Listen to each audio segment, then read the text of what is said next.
Buena música cubana en los inicios de este miércoles en la revista De Tarde en Casa. Adelantaba que hoy nos estaríamos acercando a las catedrales cubanas, su importancia, el legado que tienen para la nación y algunas curiosidades también de las mismas. Qué suerte entonces dialogar ya en este primer momento con Javier León Valdés, quien es profesor de la Universidad de las Artes, exactamente de la Facultad de Conservación del Patrimonio Cultural. Bienvenido. Un placer que haya aceptado la invitación, que esté con nosotros. Gracias. Para acercarnos a este tema que, como decía, es sumamente interesante y a mí por lo menos me tiene muy emocionado. Así que le agradezco que haya acudido a nuestro llamado, a nuestra invitación hoy en De Tarde en Casa. Un placer. Bueno, para comenzar hablando del tema, me gustaría acercarnos a lo que es exactamente, ¿a qué llamamos exactamente una catedral? Mira, perdón, para empezar, tenemos que fijar que la catedral viene de su origen religioso del catolicismo, ¿ok? Por lo tanto, la Iglesia Católica es una iglesia cefálica, o sea, hay una estructura jerárquica la cual hay que, ¿cómo se llama? Que se dirige, y entre ellas están la categoría que es el diácono, el sacerdote y el obispo. Para ser sacerdote tienes que ser diácono, que es la primera forma, y para ser obispo tienes que ser sacerdote. Entonces, la estructura está que en la iglesia que reside ese obispo es la catedral. Ese obispo no es más que, aclarando, por arriba del obispo ya no hay más ninguna categoría. Lo otro que podemos encontrar en la historia y en la realidad, o el diario, que oímos el arzobispo, el cardenal y demás, esas son categorías administrativas. Dentro de lo que es la estructura religiosa, nada más son esas tres categorías. El obispo, que no es más que un sacerdote, pero es el que dirige a los obispos de una diócesis. Vamos a llamarle, para entendernos todo el mundo, una provincia. El gobernador de la provincia es el obispo en cuestiones de religión católica. Entonces, después tiene los que él dirige, que son los vicarios, pero siguen siendo sacerdotes. Y después, que van a ser, vamos a decir, los directores municipales. Y después están los de barrio, que es la parroquia, que es el sacerdote. Esa más o menos es la estructura piramidal de lo que es la catedral. La catedral es el lugar donde reside el obispo.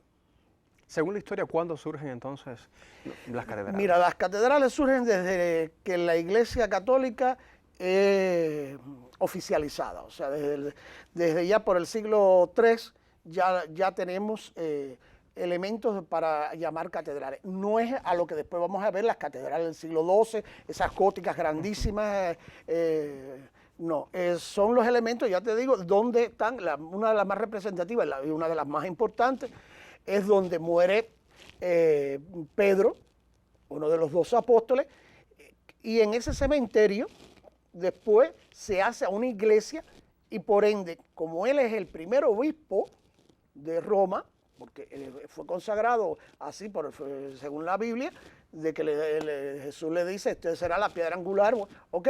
Entonces, ahí surge ya la primera templo y entonces todos los que dirigían en Roma radicaban ahí, porque también tienen su parte espiritual. Y esa es lo que vamos a llamarle una de las primeras y de las más importantes a nivel mundial, lo que es hoy la Catedral de San Pedro, que es donde radica el Papa, porque el Papa no es más que el obispo de Roma.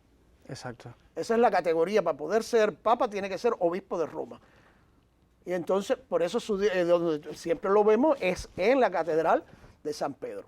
Imagino que con la colonización de Cuba a manos de España, pues surgen entonces en nuestro país también catedrales. ¿Cuál sería la primera que se establece en nuestro país? Desde muy temprano, después del proceso de conquista, que son por Diego Velázquez, la conquista territorial y fundación de las 7 primeras villas, Baracoa, Santiago, Bayamo, Trinidad, Camagüey, Santi Espíritu y La Habana, que son las primeras del proceso de conquista, viene también el proceso de evangelización.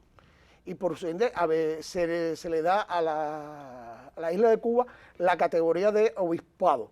Y el primer obispado de la primera catedral fue a una iglesia de guano y paja en Baracoa, por allá por 1512. Y es la primera catedral de Cuba, esa, que ya por supuesto no existe porque es una arquitectura muy efímera. Posteriormente, cuando el gobernador Diego Velázquez decide que Santiago de Cuba va a ser la capital, porque es donde él va a residir, donde tenía todas las condiciones, según él, para que fuera la capital en ese momento, pues hacen todos los esfuerzos para que también en Santiago de Cuba residiera el obispo, y por lo tanto se traslada la catedral de Baracoa para Santiago. Por lo tanto, la actual catedral de Santiago de Cuba es la catedral más antigua que hay en Cuba. Importante. Supongo que esta, que usted lo mencionaba, es la más antigua de nuestro país, tenga valores muy importantes para el patrimonio nacional. Sobre eso me gustaría conocer. Sí, también. por supuesto. Mira, aparte del arquitectónico, porque va la iglesia como institución va a tener su arquitectura que responda a los cánones propios de su institución, va a ir marcando. Tenemos un barroco primario. Estamos viendo imágenes en pantalla, por cierto. Sí, mira, en este caso estamos viendo el de la Catedral de La Habana, que es lo más barroco que tenemos en Cuba, del barroco más churrigueresco, no así como el de el de Santiago. de Santi Espíritu. O sea, no como catedrales, sino como templo.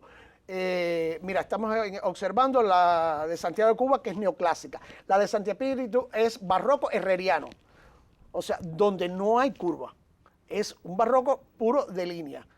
Es interesante porque estás viendo dos tipos de barroco, porque es propio de los valores de la arquitectura, y otro de los tantos valores es que, mira, en Santiago de Cuba, para no irnos de la primaria catedral, existió el cabildo diocesano. Y el cabildo diocesano desde muy temprano, ya se tienen noticias, por lo menos certezas en el siglo XVIII, que está pagando a Esteban Sala como maestro de coro. Eso es una función muy importante porque en una temprana temporada, 1700, ya tenemos, y existen las partituras, por eso hoy podemos estudiar a Esteban Sala y demás, pero es gracias al cabildo diocesano que paga a un maestro de ceremonia, de música para los cultos de la catedral. Que no es, hay un elemento también interesante, que está la catedral y el cabildo en Santiago de Cuba, pero residía posteriormente, después de 1500 en adelante, el obispo en La Habana. Estaba en Santiago, pero residía en la capital. La catedral era en Santiago, claro, pero él residía en La Habana. También porque ya La Habana tenía otra jerarquía político-administrativa y era necesario también, desde un punto de vista, tener la jerarquía eclesiástica. Allá tienes al cabildo y aquí tienes al obispo como tal. Bueno, sobre las catedrales cubanas vamos a seguir compartiendo en De Tarde en Casa. Quiero conocer sobre las principales que existen en nuestro país. Usted hablaba de la de Santi Espíritus, también mencionaba la de La Habana, por supuesto. En fin, de eso y más seguiremos dialogando esta tarde en nuestra revista. Por favor, usted se quede acá con nosotros en nuestro set principal porque vamos a hacer un alto para disfrutar de nuestro segmento Detalles. En solo segundos regresamos con más De Tarde en Casa.